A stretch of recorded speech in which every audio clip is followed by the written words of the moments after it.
Welcome to the Sample Chapter Podcast, the show where authors read a sample chapter from one of their books. Here's your host, Jason A. Meiske. Hello, my friends. Greetings and happy 4th of July to all of you out there. Welcome back to another episode of the Sample Chapter Podcast. I am, as always, Jason A. Meiske, your host. Man, I am behind schedule this time. I have a lot going on. I'm actually late for an appointment, and then I got to head out of here pretty quick. So I'm just going to get right into it today, and we'll get you on over to the interview right away because it's a good one. You're going to love it, and we have a special offer. So let me get on over to our thank yous real fast. So as always, I want to thank Podcast Garden for being our host site for this show and many, many others like us. If you're interested in other podcasts, they have a wide variety to listen to. And if you're interested in starting your own podcast, you can do so that first month for free. So check it out at podcastgarden.com. I also want to thank U-Store All of Warrensburg, Missouri. If you are looking for self-storage, needing a place to store your goods for a while as you move or change houses, whatever you're looking for, U-Store All is the absolute most secure and best place in the Warrensburg area that you can find. Entire facility is fenced in, it's gated access, well lit all night long, and they have more than 40 cameras recording 24 hours a day. They have climate control, there's non-climate control. They can pretty well fit just about all of your needs. So make sure that you check them out. Give them a call or check them out online at ustoreall.net. That is the letter U, STORALL.net. So, like I said, I'm not going to go into a whole lot of other things today. I want to get us on over to our interview. Today's guest, I am so excited for. So excited. The man really needs no introduction. It's Craig Martelle, international bestseller, author extraordinaire. Man, I mean, you say Craig Martelle, and what comes to mind? Would it be Nomad Found? Would it be Assignment Dark Landing? Is it The Free Trader? End Times Alaska? He has 12 different series to pick from.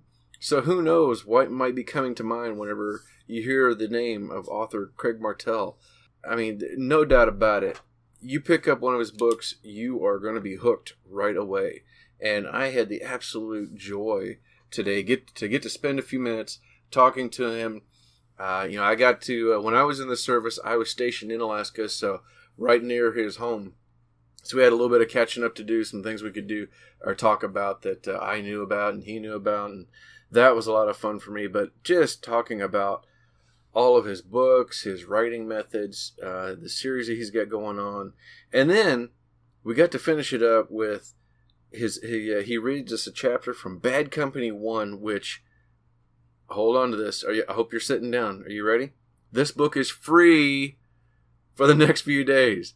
So from right now, July 3rd to July 6th, check out this episode. Hear the first chapter read to you by Craig Martelle himself. And then get your butt on over to Amazon and grab this thing. It's free for only a few more days. So this is a first for our show. I am so excited about it. I'm going to go ahead and get you on over to our interview with Craig Martelle. And then you can go get your book. Have a happy and safe 4th, everyone.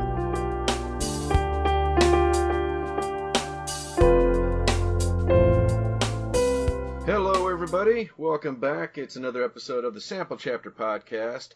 Today, it's a unique day for me. We are recording the episode, and then it's going to be followed right up by, I'm going to put this up on the air here pretty quick this afternoon, so you're going to be hearing this really fast. I guess it's fortuitous that today's guest is, it's 4th of July, and today's guest is a former Marine and international bestseller, Craig Martelle. Craig, welcome to the show. Hey, good to be on, Jason. Thank you for having me. Yeah, it's my pleasure. I'm really happy to have you here. Tell the audience a little bit about yourself. Okay, hey, retired Marine, and as most Marines, once I retired, I decided, hey, I need to decide what I want to do when I grow up. So I went to law school. Got a law degree, went into business consulting, and was doing really well in that, but I was gone more than half of my life from home, and I didn't want to do that anymore. So at 52, I retired from that and started writing full-time. And I have been writing full-time ever since. It's been almost 3 years now. And I have a couple books published, been fairly successful, and continue moving forward. You're being extremely modest about a few books published. So do you know what your numbers are? Like how many books have you done? At last count, it was I think 59 that had my name on it, and I think 36 of those I personally wrote in entirety.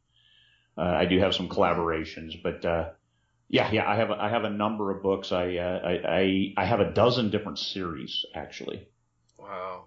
Yeah, I was going through your Amazon page and just trying to grasp how big you've grown, and yeah, with your the Terry Henry Walton Chronicles, you got Assignment Dark Landing, Free Traders, End Times Alaska's, and then of course we were just talking about the Cygnus series with the Talking Cats. Where do you get your inspiration? You have so many series. A serial reader ever since I was a child. I'm a child of the 60s, so my brother's about 8 years older than me, and he got TV privileges, so he watched the new Star Trek when it came out. We're talking 60s. Yeah. The brand new Star Trek had Kirk and McCoy and Spock. And so I watched those, and those were amazing, and I love science fiction. Well, he had a science fiction collection, the DAW, the books that flipped over, that you could, a different book on each side. Yep. And so I started reading those when I was probably 8 or 9. And I'm reading these science fiction books because he had a big collection. And then J.R.R. Tolkien and Robert E. Howard, read all of the fantasy, the sword and sorcery kind of books. And so I've been a fan forever. I go in the Marine Corps, and you served, hurry up and wait. Yeah. Well, you're sitting around doing nothing. And what do? Well, you read. And especially I was with signals intelligence units. So we weren't ones for sitting around and doing nothing. We couldn't just sit there and be idle. Not that other folks enjoyed that, but I think we enjoyed it even less because our minds had to be actively engaged just for what we did as part of our jobs. So always read. And that was the era of the paperbacks. Everybody brought 1 or 2 paperbacks, and you just swapped them throughout the unit. So you'd read you'd read 20 or 30 books, mm-hmm. Except for the guys that read horror and stupid stuff. Nobody swapped with them. So, but the science fiction crowd, that was probably 2/3 of the guys who lived science fiction. Yeah, as signals intelligence kind of people. Okay, that's awesome. And you've got quite the variety. I mean, with the End Times Alaska, you got with that all going on, and then like I said, the Talking Cats, space opera. I mean, just such a variety. And then to add to that, here recently you had a nonfiction book that you put out, the How to Become a Successful Indie Author. What was your? How did that come about? I do a lot of work on the 20 Books to 50K Facebook group, and I consolidated a number of my posts, and then I also just added here's my diatribes as I talk about things and go step by step through other elements of publishing, of self-publishing. It was the 4 stall questions, because I get an awful lot of private messages, direct messages, and emails saying, hey, can you help me with this? Can you help me with that? So I did it for my own sanity, for my own time management, to help out folks. So I wrote that book. I priced it at $4.99. I made a little money off it, but then I spent all of that on a luncheon for 20 bookers in Pittsburgh. So we had, I think, 31 people come and show up. We had the complete board for the Science Fiction Fantasy Writers of America show up to that luncheon and then talk to the people as well. So they got a great opportunity to meet a bunch of traditionally published and successful authors, as well as us knuckleheads, me and Michael Andrew. It's a fantastic group. I'm a member of it. I guess for the listeners who may not be aware of it, let us know what the 20 Books is. 20 Books to 50K was a premise that Michael Anderle had after he published 3 books. He was looking; they were making about $750 a day. And if you look and you say a book $2.99, $750, okay, you got to sell like 4 copies, and there you are. You can make money. Well, at $750 a day, you multiply that times 20, You multiply that by 365, and now you've got $50,000. In Cabo San Lucas, which is where Michael was looking at retiring, for 50,000, you can live really well. You only need about 35. Mm-hmm. So he said, hey, 20 books to 50K, and I can retire. Well, by his fourth book, I think he made $40,000 his fourth month publishing in his fourth book, and a significant difference because it's not linear. You don't make $750 a day. You make $1,000 a day, and then 2 days later you're making $48. Mm-hmm. So it just depends on your marketing and your approach and new books. Nothing sells the last book like the next book. That's my saying, and I like that. So I do publish quickly. And it's easier to sell 10 books to one person than it is 10 books to 10 different people. Mm-hmm. So how do you maximize your revenue streams, your profitability? And that's 20 books to 50K then became an ideal of success. Not that you can publish 20 books that are willy-nilly and you'll make $50,000. Not at all. If you have one bad book and you turn it into 20 bad books, you're going to have 20 bad books and not make anything. You need to build on it. You need to build your readership. So there's a whole methodology, and there's no one right way. So that's what the 20 books to 50K is about. It's all these different ways. We call it a smorgasbord.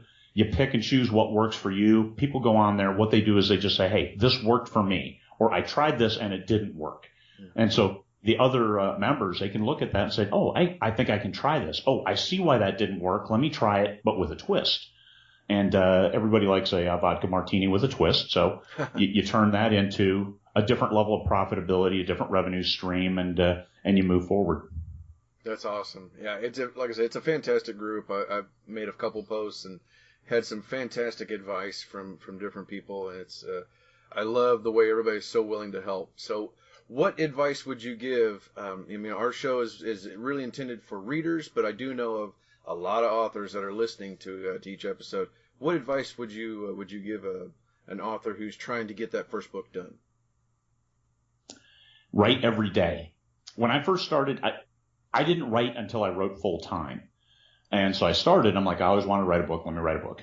So me, I'm goal oriented. So my goal was 1,000 words a day. I didn't know how long a book was. You can buy a book in the store and you look at it and you have no idea how many words are in here. All you have is pages. Well, you look, some have small font, some have big font. So page count is irrelevant too. Depends on the size of the font. So I'm like, okay, let me write a couple days and then guesstimate. So I wrote a couple and I got like 500 words a day. And I'm like, whoa, hey, those weren't bad days. So let me set a goal of 1,000 because I'm an overachiever, right? So 1,000 words. Come on, you slacker. Give me 1,000 words. And then I realized that when the story's flowing, you can do 1,000 words in less than an hour. Right. So I write every day. It's very, very important to me to write every single day, no matter what. Even if a scene is really boring, you're describing a nondescript building because that's a setup for something really important that's going to happen later. Well, you have to power through that. You have to reread it and say, wow, this really sucks. And then you have to change it. You can't get there if you're just going to sit and think about it and say, well, let me think about how to write that for as long as it takes. So for me personally, I do better if I just power through writing it and then go back and edit it. Even if I change every single, it's still so much easier to see it and adjust than it is to sit back and think about it. Because the more I think about it, the less likely I am to put my fingers on the keyboard. And I haven't done that. I've actually, I keep track of every word I write. And let me bring this up. I have written for exactly 1,003 days straight. And my average over that time is 2,702 words per day. So I've had some days where I've written 10,000 words. And that's okay. But the next day, I guarantee I'm going to get like 500 or 1,000. It's a burn. 2,700 every day allows me to publish a great number of books and have high quality words. I'm not jamming 1,500 words an hour. I'm probably only getting about 500 words an hour, but that's because I go back. I edit as I go. Mm-hmm. So they're 500 good words. So and I'm at the computer 12 to 14 hours every single day, 7 days a week, much to my wife's chagrin. That's great advice, though. Still, and you're definitely a good standard for people to reach for because it's writing every day. You're putting out, I think it's an average of a book and a half a month. I saw your post here recently about the 1,000 days, and when you cross that threshold of writing full time, that was awesome. I mean, so it's fantastic advice. I definitely agree with that. So what is coming soon from Craig Martelle? I am finishing up. I've got it on the other screen. Free Trader 9. I'm writing the climax right now, the end of it. So that'll come out about 40,000 words. So it's a little shorter, 40,000 words. Sifwa calls that a novel, a full-length novel. So 40,000 is what I'm shooting for, as opposed to a novella, which is a little shorter. Mm-hmm. So I'll have that done, I think, probably later today or maybe tomorrow. Finish that whole, and that's that whole series. Cygnus Space Opera is the follow-on to that, and although there's 3 books out, it is not done. There's more books to come because it's kind of left them hanging a little bit after book 3. And Cygnus 1 actually has a book club feature deal today. It's on sale for 99 cents. Free Trader 1 is on sale for 99 cents as well this week to hopefully get people into the series and looking and ready for number 9 when it comes out probably 10 to 14 days from now. It'll be through my editor, through my beta readers, and it'll be published. I've had the cover for almost 2 years, and finally I'll get to use it. So I'm happy with that. Finally. That's great. Where can people find you online? CraigMartelle.com, CraigMartelle.com. That's my website. We have all the books. We have the series set up. It's you'd be able to sign up for the newsletter. My blog didn't transfer over from the old website, so I'm starting new blogs. I published one last week. I think the first page of Judge, Jury, and Executioner Book 2, which is up next. If I finish Free Trader 9 tomorrow, then I will start Judge, Jury, and Executioner 2 tomorrow. I go one book after another, and also at this point in my career, I've got over 2.7 million published words. When I type the end, I attach it to an email and send it to my editor. My rereading is done. I edit as I go, so I don't sit on it and then go back through it a week down the road and mentally masturbate over some kind of terminology or some kind of phraseology. I send it to my editor, who has edited 30 of my books so far, 30 or 40 books, and she'll clean it up for me, even though it doesn't take that much. Usually it's adding commas and capitalization, which I have great disdain for, both commas and capitalization. But and then it'll come out, and then the beta readers will be the ones who really double check it and say, "Whoa, come on, this part takes me out of the story." And then I'll go back. If I have to rewrite a part, I'll do that based on their input, and my editor as well. She'll catch that because she's used to reading my stuff, so she'll catch continuity issues and stuff that's unclear. I want a certain flow, I want a certain tempo, and they help me maintain that. Great, that's fantastic. What book are we hearing from you today?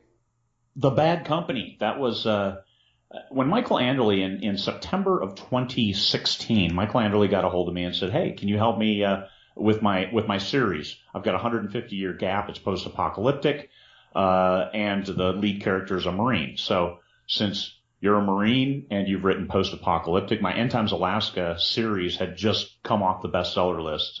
August was a huge month for me for the End Times Alaska series. The 3 books were out and they were killing it. So he asked, and I'm like, sure, I'd love to try that. So, and he's like, let's plan for 4 books. And 11 books later, we finally wrapped that series up.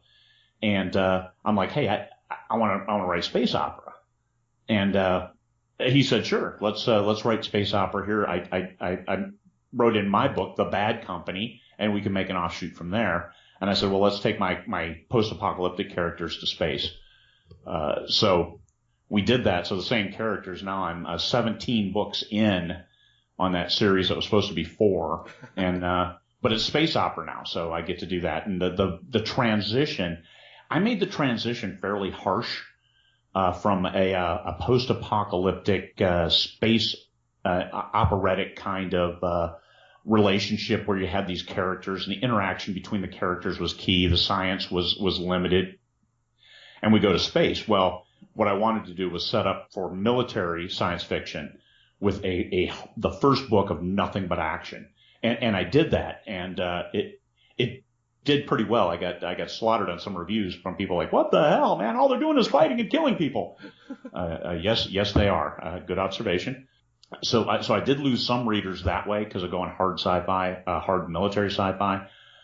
But then I picked up a whole new readership because I worked with some other science fiction authors for some newsletter swaps and things like that.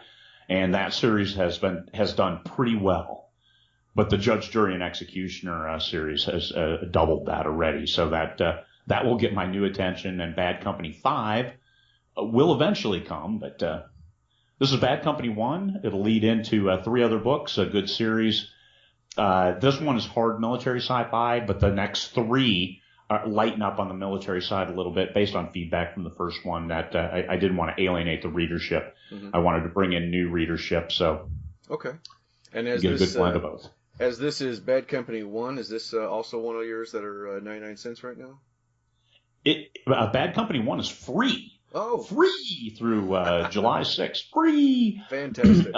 To buy. And it's always in Kindle Unlimited. So if you have a Kindle Unlimited subscription, you can read any of my books except Cygnus Rising, which is 99 cents. I had to do that to get a book club feature deal. But Free Trader 1, End Times Alaska 1 is 99 cents. Cygnus Rising is 99 cents. Bad Company 1 is free. This book is free through Friday. So if you hear it today, jump on.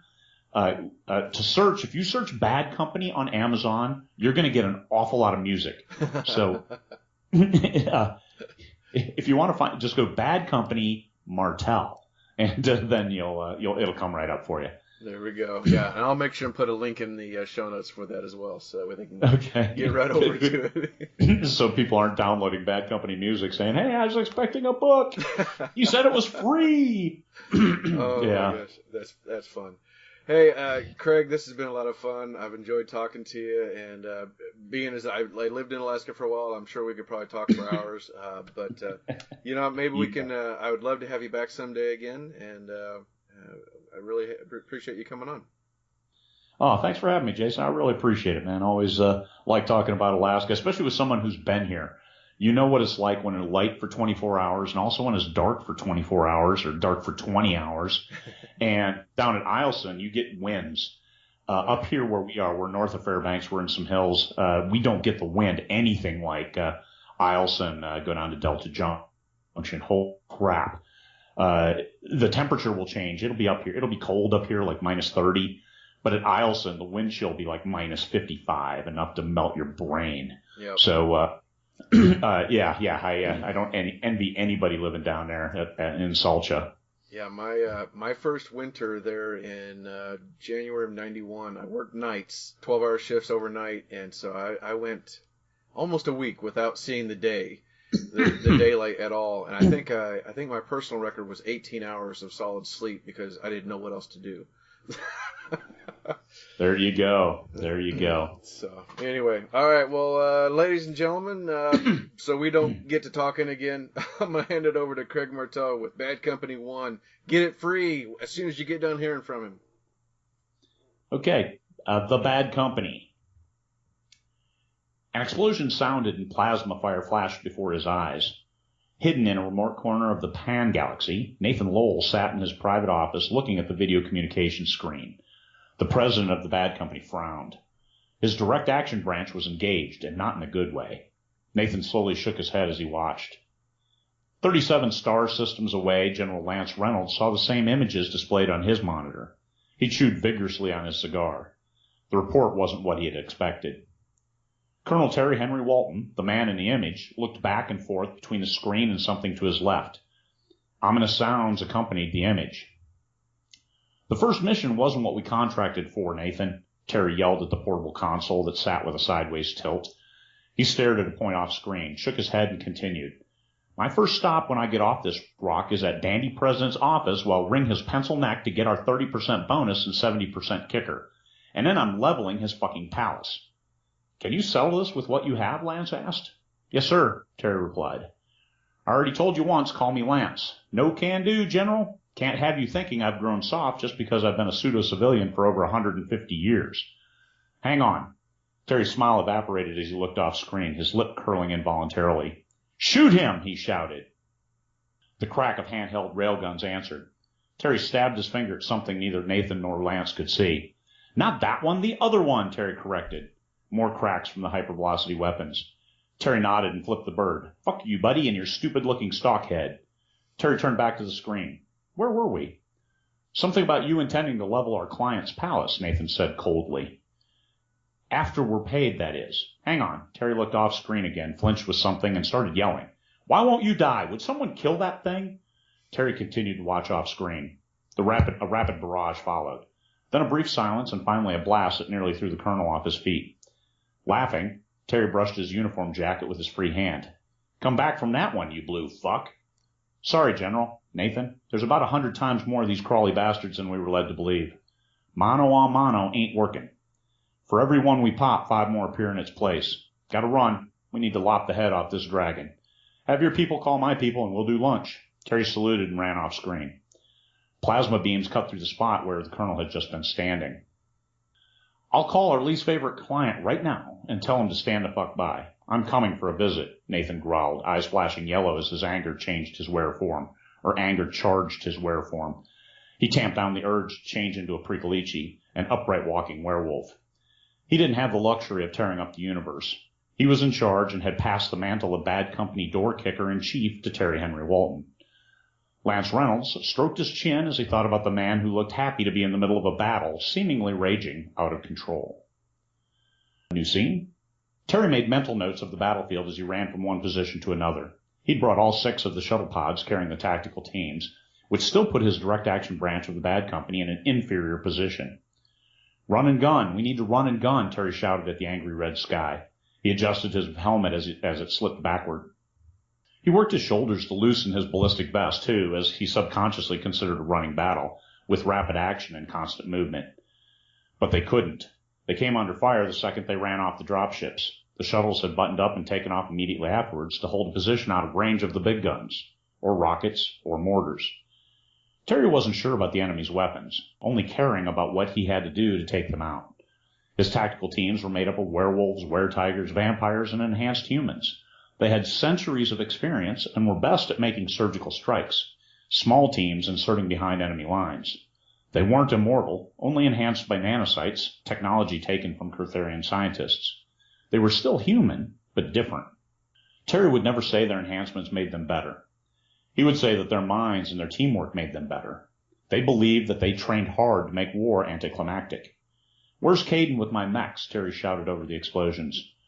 Sharamati, his purple-eyed werewolf wife, put a finger to her ear as she used her internal comm chip to talk with her son. Terry had a chip too, but he didn't want to lose focus on the battle as it raged on all sides of their position. This is the most fucked up thing I've ever been a part of, he growled. He clenched his jaw, the muscles stood out of his face, and a vein throbbed in his forehead. He carried a Gene Duke special pistol in one hand and his Mameluke sword in the other. The pistol was dialed to 5 out of a maximum of 11. He's over the hill to the right. The fireworks you see are from his section, Shar relayed. Can he get through their lines? Shar's eyes unfocused for a moment, then she shook her head. Terry slid his sword over his shoulder and into its scabbard strapped under his backpack. He took his pistol in both hands and dialed it to 11. Order a tactical retrograde to our position. We're breaking through right over there. Terry pointed to a heavily wooded area covering the top of a hill. Joseph, where the hell are you? Terry asked out loud before switching to his comm chip.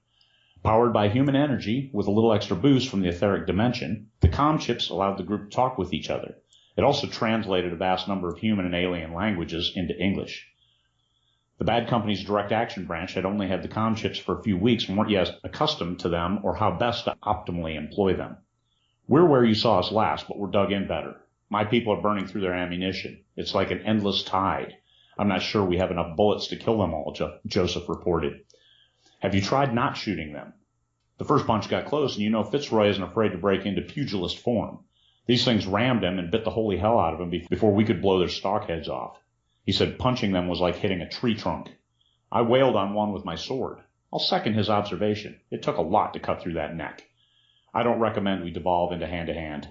Joseph and Patricia were vampires, exceptionally strong and fast. If you had a problem with the Tiskers, then we're fucked if we run out of ammo, Terry replied. Where are my goddamn mechs? Coming, Caden replied. Enhanced by nanocytes, Terry and Char's adopted son was in charge of the small mech section, powered one-person armor suits. They were the tanks of the Etheric Federation. Bigger target beating while delivering their fair share of death and destruction. Terry thought he could feel the ground shaking as the mechs pounded their way toward him, since they drew an inordinate amount of incoming fire. Kay and the other 3 mechs of his team were on their way. Get down, Terry bellowed at Christina. She was standing and blasting away at a small mob of incoming Tiskers. Fuck these guys, she yelled over her shoulder, sounding too much like Terry Henry himself. She was still angry about not being able to change into her Prequelici form. Might as well hide inside a mech, she mumbled. Might as well. Now stay down, Terry shouted. There are snipers in the back of that mob. Terry ran behind her position, varying his speed and zigging at odd times. He dove behind cover and crawled the last few meters to reach her. She fired one last time and bent down, keeping her eyes above a small berm so she could watch. Terry kneeled next to her and looked out. I know how powerful and well-trained you are. You wouldn't be out here if you weren't. But if one of these Tisker slugs hit you in the head, you'll be dead, just like any of us. I really don't want to tell your parents that I got their daughter killed. Christina glanced toward Terry. I've never had to sit back and wait to get attacked. It's a little frustrating. Terry laughed out loud. No shit. That makes you one of us. We all fucking hate this. Trench warfare sucks Mongo Bisstock balls, if I got the expression right. Never heard it before, but I get your meaning. I think I'll use that. Christina leaned over the berm, fired twice, and returned to watching. Nice shot, Terry said, as the Tisker's stock head turned into a blue mist from the impact of the hypervelocity dart. Christina smiled and nodded slowly. Don't doubt that you're one of us, Christina, and don't doubt us. We dropped in the middle of a shitstorm. We're going to figure this out, roll up these blue fucks, and end this war. Then we're going to look at what we did wrong to put ourselves in this position, and that's on me. It's my fault that we're ass-jammed inside a circle jerk. So stay down. Think about how bad I'd feel if you got killed. How bad you'd feel. Terry slapped her on the shoulder. Welcome aboard. Now kill those 2 so I can get going.